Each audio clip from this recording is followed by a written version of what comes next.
لِأَيِّ يَوْمٍ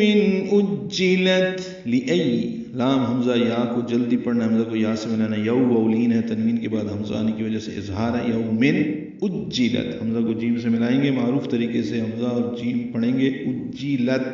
لام کو تا سے ملا دیں گے، تا ساکن پہ حمز ہے۔ کس دن کے لیے یہ مدت مقرر کی گئی تھی؟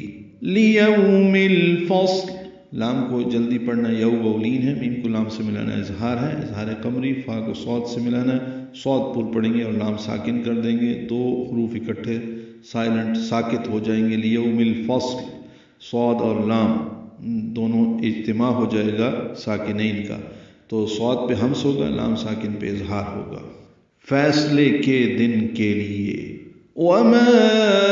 ادراک ما یوم الفصل، وما ادراک، یہ کئی صورتوں میں الفاظ موجود ہیں، وما ادراک، ما میں مد منفصل ہے، الف مدہ کے بعد حمزہ آنے کی وجہ سے حمزہ کو دال سے ملانا ہے، دال ساکن ہے، قلقلہ ہوگا، را پر پڑھیں گے، اس کی کھڑا زبر بھی پر ہے، یعنی الف مدہ، دو حرکات لمبا کریں گے، کاف باریک ہے، بیچ میں ایک یا کا نشان بنا ہوا وہ نہیں پڑھیں گے، ما الف مدہ۔ پچھلی آیت میں یوم الفصل پڑھا تھا میم کی زیر کے ساتھ، یہاں پہ یوم الفصل ہے،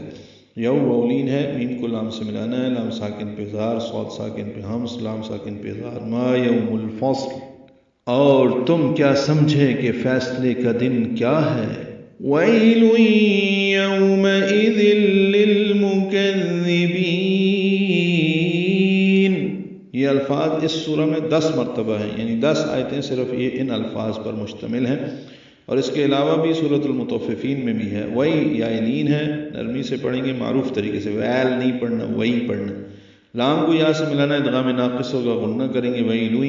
یومئذ، یو وولین ہے، میم پر زبر حمزہ یا کی شکل میں، جلدی اور معروف پڑھیں گے، تنوین کے بعد لام آنے کی وجہ سے ذل، یہ ادغام کامل ہے، دال لام سے ملا دیں گے، ذل لل، لام کو لام سے ملانا ہے، اظہار ہے، مکذبین، میم کو معروف طریقے سے پڑھنا ہے، کاف دال نرمی سے پڑھیں گے، دال کو جلدی پڑھنا ہے، بی یا مدہ ہے، دو حرکات لمبا کرنا ہے، یا مدہ ہے، اور اب جب وقف کریں گے نون پہ تو مد عارض سکون بن جائے گی، تو للمکذبین اور لمبا کر دیں گے۔ اس دن جھٹلانے والوں کے لیے ہلاکت ہے۔